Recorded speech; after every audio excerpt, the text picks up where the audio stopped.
What's going on, everyone? Bass here, and today I'm going to be breaking down the sixth practice of Green Bay Packers training camp, and today was the first day of padded practices, so this is really where that real evaluation starts. The evaluation's much more clear when the pads go on and people are running around hitting each other going full speed, so today was the first padded practice. The Packers are off tomorrow. So in some news before I break down this training camp, wide receiver Bailey Gaither actually retired, which is odd. I thought he was having a decent camp at least, and I thought he had a chance to become a practice squad wide receiver for the Packers. So that's two players this week, him and Stepniak, that just decided to retire. I mean, I guess if their heart's not there, makes sense, but interesting. And then quickly going over the did not participate, pretty much the same as it's been for the past week. On the PUP, David Bakhtiari, Josiah DeGuara, Dominic Daphne, Patrick Taylor did come off the PUP yesterday and has been practicing since. And on the NFI, still Kevin King, Kingsley Keke, Zadarius Smith, Will Redmond, Isaiah McDuffie. Thing to note is Josiah DeGuara was running drills on the sideline and was looking pretty good. My hope is that he is activated off the PUP soon. I'm really excited, or I was excited for him last year before he tore his ACL. He had some very nice plays in the regular season. He got some snaps, limited snaps, so I'd like to see him back. I'd like to see him incorporated into this offense. They obviously drafted him early for a reason, so just really want to see him get back into team drills and all that.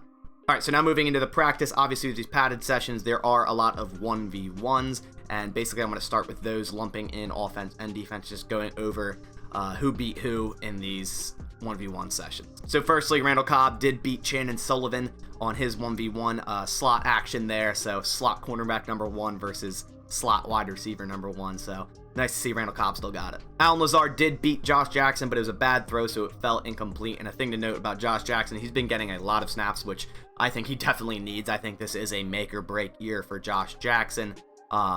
He's been playing all right in camp, so it's good for him to get these first team reps, like I said. Then there was a nice battle between Devin Funchess and Jair Alexander. Devin Funchess actually came out on top on this one with a short gain. Really nice to see Funchess, getting physical. Obviously, you can only see so much without pads and just running drills and whatnot, but when they go 1v1s, he actually did get the better of Jair here, which is very impressive, and it just speaks for the Packers' wide receiver depth. I mean, they have, 6-7 guys that could potentially start, some of them on other teams that are wide receiver short. So it's going to be a very interesting cut down day for the Green Bay Packers. They generally don't keep a lot of receivers. A lot of times they keep 5, sometimes they keep 6, but there's a lot of receivers on this team that are good athletes, and it's going to be very interesting to see how they go with that. Marquez Valdes-Scantling also beat Jair Alexander. MVS has been having a nice training camp as well. I wouldn't worry about the whole Jair getting beat by Funchess and MVS. He did get kind of banged up a couple days ago, a few practices ago, and hasn't really been participating in team drills. He did today in some of the team drills and had a really nice play, which I'll talk about later. But, he's banged up. They're just being cautious with him, so I wouldn't worry about that at all. So some more impressive Elton Jenkins news. Preston Smith was 0 for 3 against Elton at left tackle. Backup left tackle, or what now is starting left tackle, as long as David Bakhtiari is out. So Elton Jenkins has just been extremely, extremely impressive. And I've said this in pretty much every past video. I've had something to say about how good Elton Jenkins has been playing at that left tackle spot. So as I said last video, I have no worry with him being at left tackle. I really have zero worry going into the season if Bakhtiari needs to sit out a few weeks. Obviously, like I say, you always want to have the best left tackle in the league. You always want to have David Bakhtiari out there, but I think there's no one else better to kind of fill in for him while he's gone than Elton Jenkins. So star of the training camp, wide receiver Juwan Winfrey went 3 for 3 against Eric Stokes. One thing to note, and everyone's been seeing this, is Juwan Winfrey has been amazing this training camp. His burst off the line of scrimmage is extremely fast. This guy, it's hard if he continues this up, which he has been doing. I know I've said this before, but he keeps playing so damn well in this training camp. If he continues and does it throughout preseason in games, you can't cut the guy. I think he has to be your wide receiver 6. Now, obviously, this is just training camp, and this is the first padded practice, so we will see what happens. But like I said, if he continues this up, I feel like he has to be wide receiver 6, like I said. John Runyon also looked really solid at left guard. I think he's our left guard day 1 starter. Obviously, that's with Elton Jenkins being at left tackle, or else Elton would be the obvious left guard starter. I think he takes it over Ben Braden. But there's also a chance Ben Braden could be the right guard starter if he beats out Lucas Patrick. But I still think it's going to be Runyon day one at left guard. Both Darnell Savage and Adrian Amos both had nice pass breakups. I expect high things of these safeties this year. I mean, they played really well last year. And Adrian Amos is one of the best safeties in the league. Very underrated. Not many people rate him up there, and he definitely is. And Darnell Savage is a rising star. Breakout year last year, could even be even better this year, which I think he will be. These safeties are amazing. I think they're going to be even better than they were last year. Kamal Martin did get hurt in 1v1 drills, but he luckily did return later. That's the last thing Kamal Martin needs right now. Obviously, he had to miss some games last year in the beginning because of injury. Kamal Martin, like I said, the last thing he needs right now is injury. I have high hopes for him. I really do think he could be a good cover linebacker in this league. He just needs to put it all together, stay healthy, and just make plays. So the emergence of Rashawn Gary continues. He beat starting right tackle Billy Turner twice in 1v1s, which is very impressive. I'm fully on the hype train of Rashawn Gary. I believe he is going to break out this year. I think he's going to be a really good pass rusher. Billy Turner was one of the better right tackles last year in terms of pass block win rate percentage, so very impressive to see Gary beating him twice here. All right, so now moving on to the 11 on 11s. I'm going to start with the offense, and the offensive line was as follows today. Elton Jenkins at left tackle, like I was saying. John Runyon Jr. at left guard. Josh Myers at center 1. Ben Braden today was right guard 1 over Lucas Patrick, so interesting there. I think there is a case to be made that Ben Braden could end up starting week 1, and then Billy Turner there at right tackle. So in one of the plays, they ran Aaron Jones up the seam, and he beat linebacker Devondre Campbell pretty easily. I love running back seam concepts. I love getting running back upfield. I think it can really do damage to a lot of defenses, so great to see the Packers using it in practice here. Jordan Love did miss Winfrey deep on one of the plays. So again, Winfrey just getting open, getting a lot of action. So obviously the dude is just making plays, getting open. Now obviously it didn't go complete here, but that was more so on Love than Winfrey. They're just kind of on a different page, but he was still open. So AJ Dillon got a lot of first team reps today. Obviously with the first day with pads going on, you pretty much just say, hey, go tackle AJ Dillon. That's your practice today. And I wouldn't want to get in front of him. There's a few runs where he bursted outside. Didn't look like anyone really wanted to get in front of him. So nice to see AJ Dillon getting some work. And I'm really hyped for AJ Dillon this year. I think this dude, him and Aaron Jones are going to be, like everyone says, thunder and lightning.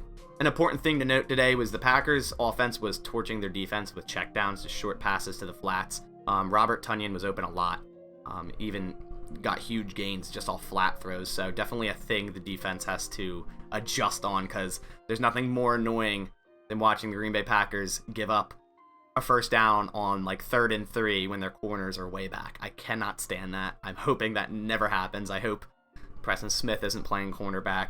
I hope Kevin King isn't 15 yards off the ball on 3rd and 3. It just doesn't make any sense. So hopefully that's not a reoccurring theme here. Devonta Adams did have some drops today, but that seems to be a reoccurring theme every year, is like Devonta Adams will drop some passes in the beginning of training camp and then like never again in games or any practices. So really not a worry there. And then finally, Juwan Winfrey, the man of the hour, caught a 4th and long from Aaron Rodgers on a really nice corner route. Aaron Rodgers found him right in between the corner and the safety. So again, just making plays, man. And to see Aaron Rodgers complete a 4th and long to him, just great to see. If Aaron Rodgers starts getting on the same page as this guy, he's definitely going to make the roster. Now, obviously, this has happened before where Aaron Rodgers praises a guy. He hasn't publicly praised Winfrey yet, but with the whole Kumaro thing, so you never know. But I'm hoping the Packers front office has learned their mistakes and would not do that again. But like I said, if Winfrey keeps this up, he's going to be wide receiver 6. So now moving on to the defense, 11 on 11s. Firstly, linebacker Devondre Campbell made some nice reads today, on one of them stopping Aaron Jones in the backfield. I think Devondre is a very underrated signing. It's very clear Joe Barry wanted to add more talent to that linebacker room, him being an ex-linebacker coach. I think Devondre is that, and I think he's going to be an underrated signing and going to contribute a decent bit to this Packers defense. Rashawn Gary with another would-be sack on quarterback 12, just continuing his domination in this camp. Rookie corner Shamar Jean-Charles getting a lot of slot cornerback snaps, exactly what you would expect. One of the plays getting a nice breakup on Amari Rodgers, and then a few plays after doing a nice nickel corner blitz, beating Kylan Hill and getting a would-be sack. This could be our future at slot corner. Chandon Sullivan is on the last year of his deal, and with the Packers salary cap issues next year, who knows if they're going to even be able to bring him back. So Shamar Jean-Charles could be our starting slot corner before you know it. And speaking of Chandon Sullivan, he had a really nice read on a would-be A.J. Dillon screenplay, blew it right up, stopped it right in its tracks. So I do like Chandon Sullivan. He had a pretty bad game against the Buccaneers, but he's still a good slot cornerback, and he definitely will start at slot cornerback come week 1. And as I said earlier, Jair Alexander did make a really nice play in 11 versus 11s. He did pick off Aaron Rodgers finally, took it to the house for 6, then proceeded to jump over the fence and got hype with the crowd members. So Jair Alexander is an amazing hype man and the best corner in the NFL. There's really nothing else to say. Rookie corner Eric Stokes did have a very rough day. Got beat a lot today, first day in pads. Trial by fire, like I've said before. Get him all these snaps. He'll get better. Welcome to the NFL. Cornerback KB and Ento getting a lot of second team reps today and just overall in training camp. Really nice breakup on a pass from Aaron Rodgers to EQ.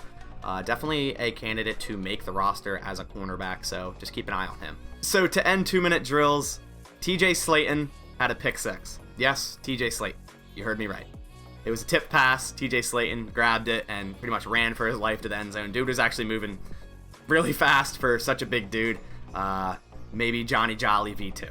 And then finally, some quick special teams notes to run over. Kylan Hill was getting looks at kick return, as was Chandon Sullivan. So if Kylan Hill can secure a kick return role, that's definitely going to help him make this roster as running back 3 because, as you recall last year, Tyler Irvin made running back because of the jet sweeps, kick return, and all that. So if Kylan Hill can do the same things, he can definitely make running back 3 over Dexter and Patrick Taylor. And then speaking of making the roster, EQ, Funchess, and Winfrey all got special teams reps. Usually with the 6th string wide receiver that makes the team, they're going to have to contribute on special teams. So I think at this rate, they're just running these edge of the roster guys at special teams to see who can contribute the most, because if you're going to be the 6th wide receiver, you're not going to get on offense much at all. The 4 main guys really are going to get all the snaps, and then even Amari Rodgers, who's the 5th guy, is going to be struggling to get some offensive snaps. So the 6th guy is really just going to have to contribute on special teams, like I said, and then obviously if there's an injury, God forbid, but obviously if there's an injury, they gotta go in. So that's about going to do it for today, and as I said, the Packers are off tomorrow, then they have a practice Thursday, then they're off Friday, and then family night is Saturday. So on that note, I hope everyone has a wonderful rest of your Tuesday afternoon. I'll catch you on the next one. As always, go Pack Go.